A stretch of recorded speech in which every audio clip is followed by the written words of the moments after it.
ಗುರುಭ್ಯೋ ನಮಃ. ಎಲ್ಲರಿಗೂ ನಮಸ್ಕಾರ. ಧೃತಿ ಡಿವೋಷನಲ್ ಚಾನಲ್ಗೆ ಸ್ವಾಗತ. ನಾನು ಇವತ್ತಿನ ವಿಡಿಯೋದಲ್ಲಿ ಅಮಾವಾಸ್ಯೆ ದಿನ, ಯುಗಾದಿ ಅಮಾವಾಸ್ಯೆ ದಿನ ಎಲೋವೆರಾದಿಂದ ಒಂದು ಉಪಾಯನ ಮಾಡಿದರೆ ವರ್ಷ ಪೂರ್ತಿ ನಿಮಗೆ ಯಾವುದೇ ಥರನಾದಂಥ ಹಣದ ಸಮಸ್ಯೆ ಆಗೋದಿಲ್ಲ. ಈ ವಿಡಿಯೋನ ಪೂರ್ತಿಯಾಗಿ ನೋಡಿ. ನಾನು ಕೊನೆಯಲ್ಲಿ ಅಲೋವೆರಾದಿಂದ ಒಂದು ಉಪಾಯವನ್ನು ಹೇಗೆ ಮಾಡಬೇಕಂತ ಹೇಳಿದ್ದೀನಿ, ಪೂರ್ತಿಯಾಗಿ ನೋಡಿ. ಇವಾಗ ನಾನು ವಿಡಿಯೋನ ಸ್ಟಾರ್ಟ್ ಮಾಡ್ತಾ ಇದ್ದೀನಿ. ಎಲ್ಲರಿಗೂ ಧೃತಿ ಡಿವೋಷನಲ್ ಚಾನಲ್ ಯೂಟ್ಯೂಬ್ ಚಾನಲ್ಗೆ ಸ್ವಾಗತ.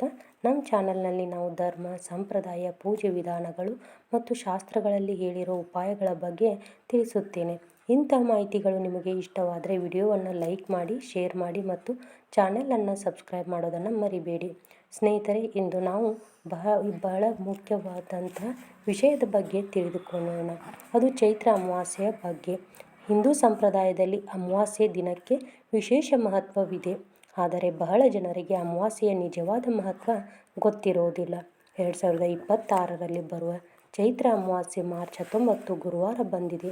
ಅಮಾವಾಸ್ಯೆ ತಿಥಿ ಮಾರ್ಚ್ 18 ಬೆಳಿಗ್ಗೆ 8:25ರಿಂದ ಆರಂಭವಾಗಿ ಮಾರ್ಚ್ 19 ಬೆಳಿಗ್ಗೆ 6:52ರವರೆಗೆ ಇರುತ್ತದೆ. ಆದ್ದರಿಂದ ಶಾಸ್ತ್ರಗಳ ಪ್ರಕಾರ ಅಮಾವಾಸ್ಯೆ ಪೂಜೆ ಮತ್ತು ಆಚರಣೆಗಳನ್ನು ಮಾರ್ಚ್ 19ರಂದು ಮಾಡುವುದು ಅತ್ಯಂತ ಶುಭ ಎಂದು ಹೇಳಲಾಗಿದೆ. ಸ್ನೇಹಿತರೆ, ನಾವು ಸಾಮಾನ್ಯವಾಗಿ ಅಮಾವಾಸ್ಯೆ ಎಂದರೆ ಕತ್ತಲೆ ದಿನ, ಅಶುಭ ದಿನ ಎಂದು ಅಂದುಕೊಳ್ಳುತ್ತೇವೆ.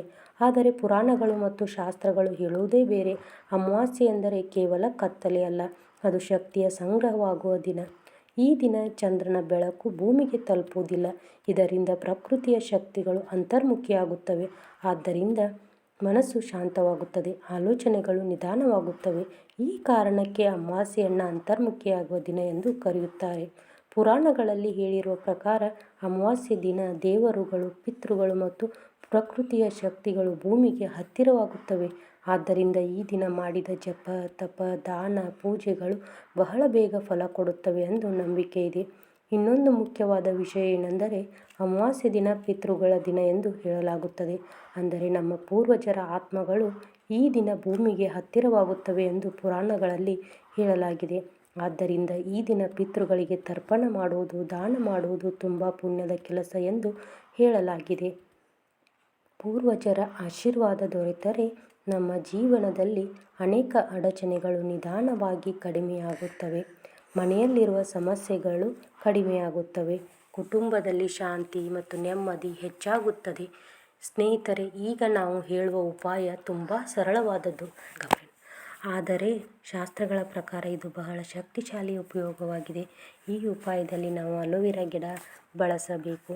ತುಂಬ ಜನರಿಗೆ ಅಲೋವೆರಾ ಗಿಡ ಅಂದರೆ ಆರೋಗ್ಯಕ್ಕೆ ಒಳ್ಳೆಯದು, ಚರ್ಮಕ್ಕೆ ಒಳ್ಳೆಯದು, ಕೂದಲಿಗೆ ಒಳ್ಳೆಯದು ಎಂಬುದಷ್ಟೇ ಗೊತ್ತಿರುತ್ತದೆ. ಆದರೆ ಪುರಾತನ ಗ್ರಂಥಗಳಲ್ಲಿ ಅಲೋವೆರಾ ಗಿಡವನ್ನು ಲಕ್ಷ್ಮೀ ತತ್ವ ಇರುವ ಗಿಡ ಎಂದು ಹೇಳಲಾಗಿದೆ. ಅಲೋವೆರಾ ಗಿಡದ ಒಳಗೆ ಇರುವ ಜೆಲ್ಲು ಯಾವಾಗಲೂ ತಂಪಾಗಿರುತ್ತದೆ. ಅದು ಸದಾ ತೇವವಾಗಿರುತ್ತದೆ. ಅದು ಶಾಂತ ಸ್ವಭಾವ ಹೊಂದಿರುತ್ತದೆ. ಈ 3 ಗುಣಗಳು ಲಕ್ಷ್ಮೀ ತತ್ವದ ಲಕ್ಷಣಗಳು ಎಂದು ಹೇಳಲಾಗಿದೆ. ಅದರ ಕಾರಣದಿಂದ ಕೆಲವು ಸಂಪ್ರದಾಯಗಳಲ್ಲಿ ಅಲೋವೆರಾ ಗಿಡವನ್ನು ಮನೆಯ ಸಮೃದ್ಧಿಯ ಸಂಕೇತ ಎಂದು ಪರಿಗಣಿಸಲಾಗುತ್ತದೆ. ಅಲೋವೆರಾ ಗಿಡಕ್ಕೆ ಇನ್ನೊಂದು ವಿಶೇಷ ಗುಣ ಇದೆ. ಇದು ಕಡಿಮೆ ನೀರಿನಲ್ಲಿ ಕೂಡ ಬದುಕುತ್ತದೆ. ಬಿಸಿಲಲ್ಲೂ ಸುಲಭವಾಗಿ ಒಣಗುವುದಿಲ್ಲ. ಶಾಸ್ತ್ರಗಳ ಪ್ರಕಾರ ಇದನ್ನು ಅಕ್ಷಯ ತತ್ವ ಎಂದು ಕರೆಯುತ್ತಾರೆ. ಅಂದರೆ ಎಷ್ಟು ಕಷ್ಟ ಬಂದರೂ ಮುಗಿಯದ ಶಕ್ತಿ. ಅದಕ್ಕಾಗಿಯೇ ಕೆಲವು ಪುರಾಣ ನಂಬಿಕೆಗಳ ಪ್ರಕಾರ ಅಲೋವೆರಾ ಗಿಡ ಇರುವ ಮನೆಯಲ್ಲಿ ಹಣ ನಿಧಾನವಾಗಿ ಬಂದರೂ ಅದು ಉಳಿಯಲು ಆರಂಭವಾಗುತ್ತದೆ ಎಂದು ಹೇಳುತ್ತಾರೆ. ಇದೀಗ ನಾವು ಈ ಅಮಾವಾಸ್ಯೆ ದಿನ ಮಾಡಬೇಕಾದ ಉಪಾಯದ ಬಗ್ಗೆ ತಿಳಿದುಕೊಳ್ಳೋಣ.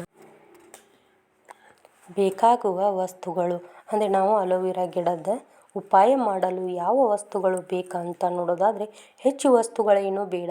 ಕೆಲವು ಸರಳ ವಸ್ತುಗಳು ಇದ್ದರೆ ಸಾಕು. ಅದರಲ್ಲಿ ಅಲೋವೆರಾ ಗಿಡ ಮೊದಲನೇದಾಗಿ ಬೇಕು. ಸ್ವಲ್ಪ ಹಾಲು, ಸ್ವಲ್ಪ ತುಪ್ಪ, ಒಂದು ಕೆಂಪು ಹೂವು, ಒಂದು ನಾಣ್ಯ, ಒಂದು ಬಿಳಿ ಬಟ್ಟೆ. ಈ ವಸ್ತುಗಳು ಪಂಚಭೂತಗಳ ಸಂಕೇತ ಎಂದು ಹೇಳಲಾಗಿದೆ. ಉಪಾಯ ಮಾಡುವ ಸಮಯವನ್ನು ನಾವು ನೋಡೋದಾದರೆ ಚೈತ್ರ ಅಮಾವಾಸ್ಯೆ ದಿನ ಬೆಳಿಗ್ಗೆ ಬೇಗ ಎದ್ದು ಸ್ನಾನ ಮಾಡಿಕೊಂಡು ಶುಚಿ ಬಟ್ಟೆ ಧರಿಸಬೇಕು. ಮನಸ್ಸನ್ನು ಶಾಂತವಾಗಿಡಬೇಕು. ಸೂರ್ಯೋದಯದ ನಂತರ ಬೆಳಿಗ್ಗೆ 6 ಗಂಟೆಯಿಂದ 8 ಗಂಟೆಯೊಳಗೆ ಈ ಉಪಾಯ ಮಾಡಿದರೆ ತುಂಬ ಶುಭ ಎಂದು ಹೇಳಲಾಗುತ್ತದೆ. ಉಪಾಯ ಮಾಡುವಂಥ ವಿಧಾನ ಏನು ಅಂತ ನೋಡೋದಾದರೆ ಅಲೋವೆರಾ ಗಿಡದ ಬಳಿ ಹೋಗಿ ಗಿಡದ ಬೇರಿನ ಹತ್ತಿರ ಸ್ವಲ್ಪ ಹಾಲು ಮತ್ತು ತುಪ್ಪವನ್ನು ಸೇರಿಸಿ ನಿಧಾನವಾಗಿ ಹಾಕಬೇಕು. ನಂತರ ಕೆಂಪು ಹೂವನ್ನು ಗಿಡಕ್ಕೆ ಅರ್ಪಿಸಬೇಕು. ನಂತರ ಒಂದು ನಾಣ್ಯವನ್ನು ಗಿಡದ ಬೇರಿನ ಹತ್ತಿರ ಇಡಬೇಕು. ಈ ಸಮಯದಲ್ಲಿ ಒಂದು ಪ್ರಮುಖ ಸಂಕಲ್ಪ ಮಾಡಬೇಕು. ಆದರೆ ಸಂಕಲ್ಪವನ್ನು ಬಾಯಿಯಿಂದ ಹೇಳಬಾರದು, ಮನಸ್ಸಿನಲ್ಲಿ ಮಾತ್ರ ಹೇಳಬೇಕು. ಮನಸ್ಸಿನಲ್ಲಿ ಹೀಗೆ ಸಂಕಲ್ಪ ಮಾಡಿಕೊಳ್ಳಿ: ನನ್ನ ಕುಟುಂಬದಲ್ಲಿ ಸದಾ ಶಾಂತಿ, ಆರೋಗ್ಯ, ಹಣ ಮತ್ತು ಸಮೃದ್ಧಿ ಇರಲಿ. ನಮ್ಮ ಮನೆಯಲ್ಲಿ ಯಾವತ್ತೂ ಹಣದ ಕೊರತೆ ಬರಬಾರದು. ನಂತರ ಅಲೋವೆರಾ ಗಿಡದಿಂದ ಒಂದು ಸಣ್ಣ ಎಲೆ ತೆಗೆದುಕೊಳ್ಳಬೇಕು. ಅದನ್ನು ಬಿಳಿ ಬಟ್ಟೆಯಲ್ಲಿ ಮಡಚಿ ನಿಮ್ಮ ಹಣ ಇಡುವ ಜಾಗದಲ್ಲಿ ಅಥವಾ ದೇವರ ಕೋಣೆಯಲ್ಲಿ ಇಡಬಹುದು. ಅದು ಅಕ್ಷಯ ಧನದ ಸಂಕೇತ ಎಂದು ಹೇಳಲಾಗಿದೆ. ಈ ತೆರನಾಗಿ ನಾವು ನಿಮ್ಮ ಹಣ ಇಡುವ ಜಾಗದಲ್ಲಿ ಇಡೋದರಿಂದ ನಿಮಗೆ ಹೊಸ ಹಣದ ಹರಿವು ಪ್ರಾರಂಭವಾಗುತ್ತದೆ. ಆದ್ದರಿಂದ ನಾವು ಅದನ್ನು ತಗೊಂಬಂದು ಸ್ವಲ್ಪ ಇಡಬೇಕು. ಈ ದಿನ ಮಾಡಬಾರದ ತಪ್ಪುಗಳು ಯಾವುವು ಅಂತ ನೋಡೋದಾದರೆ, ಚೈತ್ರ ಅಮಾವಾಸ್ಯೆ ದಿನ ಕೆಲವು ತಪ್ಪುಗಳನ್ನು ಮಾಡಬಾರದು. ಅಲೋವೆರಾ ಗಿಡವನ್ನು ಕತ್ತರಿಸಬಾರದು. ಯಾರ ಬಗ್ಗೆ ಕೆಟ್ಟ ಮಾತು ಆಡಬಾರದು. ಜಗಳ ಮಾಡಬಾರದು. ಮನಸ್ಸಿನಲ್ಲಿ ಕೆಟ್ಟ ಆಲೋಚನೆಗಳನ್ನು ಇಟ್ಟುಕೊಳ್ಳಬಾರದು. ಈ ದಿನ ಮನಸ್ಸನ್ನು ಶಾಂತವಾಗಿಟ್ಟು ಭಕ್ತಿಯಿಂದ ಪೂಜೆ ಮಾಡಿದರೆ ಅದರ ಫಲ ನಿಧಾನವಾಗಿ ಕಾಣಲು ಆರಂಭವಾಗುತ್ತದೆ. ಖರ್ಚು ಕಡಿಮೆಯಾಗುತ್ತದೆ. ಹಣ ಉಳಿಯಲು ಪ್ರಾರಂಭವಾಗುತ್ತದೆ. ಕುಟುಂಬದಲ್ಲಿ ಶಾಂತಿ ಮತ್ತು ಸಮೃದ್ಧಿ ಹೆಚ್ಚಾಗುತ್ತದೆ.